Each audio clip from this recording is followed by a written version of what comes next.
الرحمن الرحیم نحمده ونصلي على رسوله الكريم اما بعد اعوذ بالله من الشیطان الرجیم بسم اللہ الرحمن الرحیم الف لام میم ذلك الكتاب لا ريب فيه هدى للمتقين الذين يؤمنون بالغيب ويقيمون الصلاة ومما رزقناهم ينفقون صدق الله العظيم. وقال النبي صلى الله عليه وسلم ما أنا عليه وأصحابي.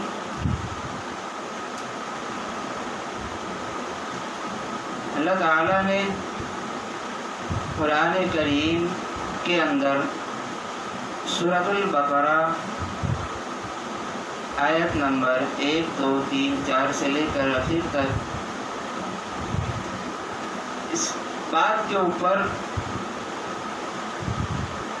ہم لوگوں کا تذکرہ چل رہا تھا کہ اللہ تعالیٰ نے قرآن کریم کو دنیا میں نازل کیا ہے اور قرآن کے ساتھ ساتھ اللہ تعالیٰ نے نبی علیہ السلام کے اوپر کچھ احکامات ایسے بھی نازل کیے ہیں جس کو وحی غیر مطلوع کہا جاتا ہے. قرآن کریم کو وحی مطلوع کہا جاتا ہے، یعنی جس کو انسان پڑھتا ہو، نماز میں پڑھتا ہو، تراویح میں پڑھتا ہو، اور اسی طرح بنا نماز کے بھی انسان اس کی تلاوت کر سکتا ہو. اس کو کہتے ہیں وحی مطلوع، یعنی پڑھے جانے والی کتاب جس کو انسان بیٹھ کے کثرت سے پڑھتا ہو اور اس کو یاد بھی کرتا ہو. اور دوسرا حکم جو حدیث کے اندر آیا ہوا ہے اس کو کہتے ہیں وحی غیر مطلوع، جس کو انسان مستقل بیٹھ کے پڑھتا نہیں ہے اس کو، بلکہ سمجھنے کی اس کو کوشش کرتا ہے. یعنی انسان اس کو نماز میں نہیں پڑھتا، تراویح میں نہیں پڑھتا، اور اسی طرح قرآن خوانی کا ماحول ہو تو وہاں انسان حدیث پڑھتا نہیں ہے. البتہ دونوں حکم اللہ تعالیٰ کی طرف سے ہے. قرآن کے اندر بھی جتنے حکم ہیں وہ اللہ نے نازل کیے ہیں، اور حدیث میں بھی جتنے احکامات ہیں وہ اللہ کی طرف سے ہے. فرق اتنا ہے کہ قرآن کو انسان پڑھتا ہے، سمجھتا بھی ہے، اور حدیث انسان صرف پڑھتا نہیں ہے، پڑھنے کی نیت سے کوئی اس کو پڑھتا نہیں ہے، بلکہ صرف اس کو سمجھنے کی نیت سے پڑھتا ہے.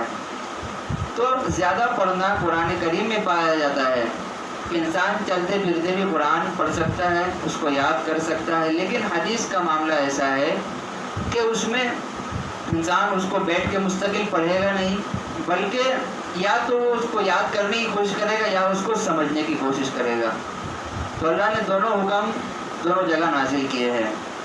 ایک حکم ایسا ہے جو قرآن میں آیا ہے، لیکن قرآن کو سمجھنے کے لیے حدیث کو سمجھنا ضروری ہے. قرآن کو سمجھنے کے لیے حدیث کو سمجھنا ضروری ہے، کیونکہ جب انسان قرآن کو سمجھنے کی کوشش کرے گا تو اس میں حدیث کی بہت ساری روایتوں کی ضرورت پڑے گی. یا انسان اگر حدیث کو سمجھ رہا ہے، جب تک وہ قرآن کو نہیں سمجھے گا حدیث کو سمجھنا اس کے لیے مشکل ہے، کیونکہ دونوں ایک دوسرے میں داخل ہے. جہاں قرآن ہے وہاں حدیث بھی ہے، جہاں حدیث ہے وہاں قرآن ہے. تو قرآن کو سمجھنے کے لیے سب سے ضروری بات یہ ہے کہ حدیث کو سمجھا جائے. اگر کوئی پبلک میں سے کوئی بھی آدمی اگر قرآن کو ڈائریکٹ سمجھنے کی کوشش کرے گا تو وہ سمجھ تو نہیں پائے گا، جہاں مسائل ہے وہ احکام نہیں سمجھ پائے گا، لیکن جہاں پر وعظ و نصیحت ہے وہ انسان کو سمجھ میں آ جائے گا کہ اللہ تعالیٰ یہاں پر نصیحت کر رہے ہیں یا یہ کہ عذاب کا بیان یہاں پر ہے. لیکن جہاں قرآن میں مسائل کا ذکر ہے، اس طرح نماز کے مسائل کا ذکر ہے، اسی طرح وضو کے مسائل کا ذکر ہے، تیمم کا ذکر ہے، تو اس کو انسان اس وقت سمجھے گا جب وہ حدیث کو بھی جانتا ہوگا. بنا حدیث جانے انسان قرآن کریم پر عمل کرنا چاہے گا تو وہ گمراہ ہوگا.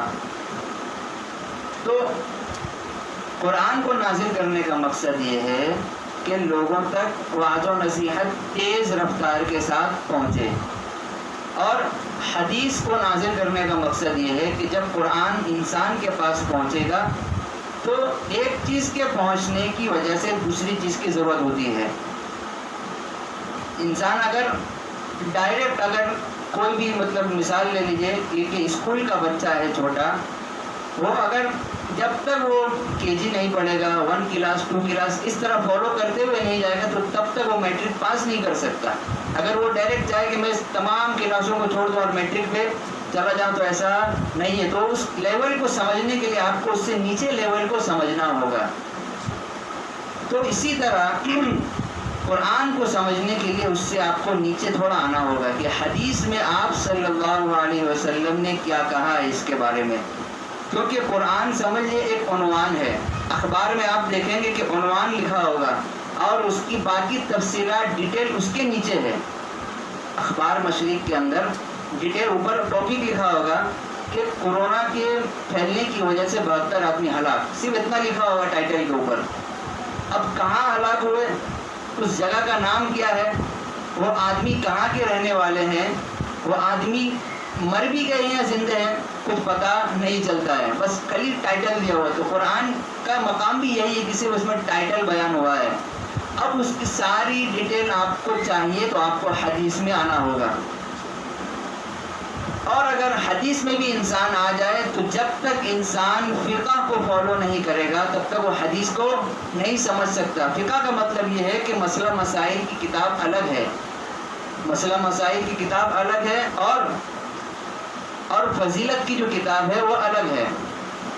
حدیث کے اندر فضیلت ہے کہ نماز پڑھنے سے اتنا ثواب ہے، نہ پڑھنے سے اتنا عذاب ہے، روزہ رکھنے سے اللہ تعالیٰ اتنی خوشی کا اظہار کرتے ہیں، اور اگر روزہ نہ رکھے تو اللہ تعالیٰ اس کے اوپر غضب کا اظہار کرتے ہیں۔ یہ سب حدیث کے اندر بھی ہے۔ تو روزہ کیسے رکھنا ہے، نہ قرآن میں ہے، صرف ٹاپک ہے اس کے اوپر روزہ رکھو بس۔ حدیث میں اس کی فضیلت ہے کہ ایسا ایسا ہے۔ تو روزہ رکھنے کا طریقہ کیا ہوگا، اس کے لیے آپ کو فقہ کو فالو کرنا ہوگا، نئی مسئلہ مسائل کی کتاب کو پڑھنا ہوگا۔ تو یہ 3 چیز جو اسلام کا کیا ہے، مجموعہ ہے۔ یہ 3 چیز اگر کسی انسان کے اندر ہو تو وہ ایک عالم دین کہلاتا ہے۔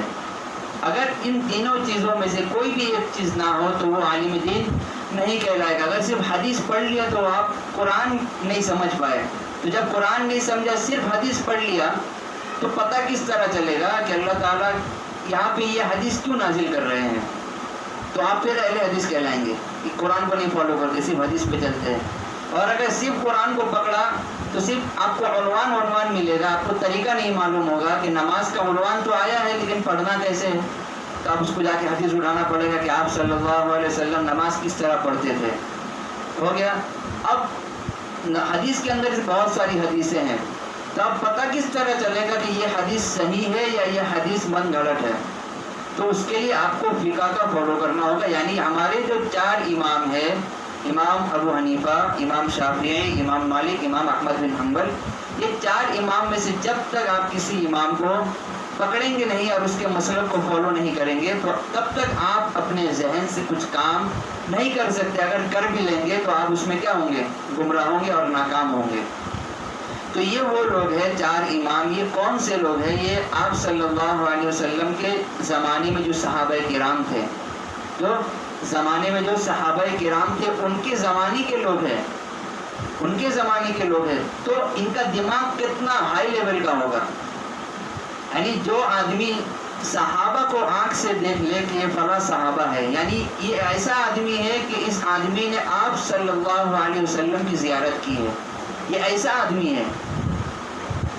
تو وہ آدمی جب اس آدمی کو دیکھے گا جس نے حضور کی زیارت کی ہے تو وہ کیسے ہائی لیول اس کا دماغ ہوگا۔ تو جب یہ آدمی وہاں مسائل کو لکھ رہا ہے، صحابی سے حدیث لے کر مسئلے کو اپنے ہائی لیول والے دماغ سے حدیثوں کو لکھ کر آج امت میں پھیلا دیا ہے۔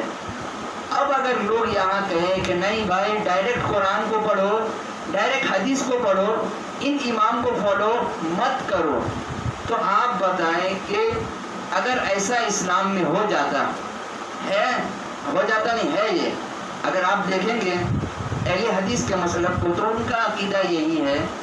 ایک اہل حدیث کے ایک امام ہے جو قاری صاحب ہے، تو وہ ایک مرتبہ بیان کر رہے تھے، بیان کے دوران کہا کہ دیکھو لوگوں، تم جو ان 4 امام کو مانتے ہو مت مانو. انہوں نے ایک مثال دی ہے کہ جب انسان حج کے لیے جاتا ہے، مکہ مکرمہ جاتا ہے، مکہ تو چلا گیا، اب وہاں سے زیادہ دور نہیں ہے مدینہ آنے میں، ٹھیک ہے. جب انسان ایک جگہ چلا ہی جاتا ہے تو سوچتا ہے جب ہم مکہ تک پہنچ گئے ہیں اب تھوڑا ہی دور ہے، جا کے آپ صلی اللہ علیہ وسلم کی قبر کی زیارت بھی ہو جائے، وہاں روضہ اقدس میں ہم حاضری بھی دے دیں. جب انڈیا سے ہم مکہ تک تشریف لے آئے تو اب یہاں سے وہاں جانے میں زیادہ دور نہیں ہے، زیادہ مشقت نہیں ہے، تو ایک ساتھ دونوں کام ہو جائے، ٹھیک ہے. تو وہ امام جو قاری صاحب تھے اہل حدیث کے، وہ کہنے لگے کہ دیکھو لوگوں، جب تم امام اعظم تک پہنچ گئے ہو، ان کو فالو کرتے کرتے امام اعظم تک پہنچ گئے ہو، تو امام اعظم سے آپ صلی اللہ علیہ وسلم کا زمانہ ہے کتنا دور، تو ڈائریکٹ امام اعظم کو چھوڑ کے حضور کو پکڑو نا. وہ اہل حدیث کے امام صاحب کہنے لگے لوگوں کو کہ ڈائریکٹ تم امام اعظم تک تو گئے ہو، اتنے صدی پار کر کے وہاں تک گئے ہو، 1400 صدی پار کر کے، تو امام صاحب کے زمانے سے زیادہ دور نہیں ہے صحابہ کا زمانہ، زیادہ دور نہیں ہے آپ صلی اللہ علیہ وسلم کا زمانہ، زیادہ دور نہیں ہے. تو امام صاحب کو چھوڑو، ان لوگوں کو چھوڑو، ڈائریکٹ تم حدیث اٹھاؤ، ڈائریکٹ حضور کو کیا کرو، پکڑ لو. تو امام صاحب نے تو کہہ دیا.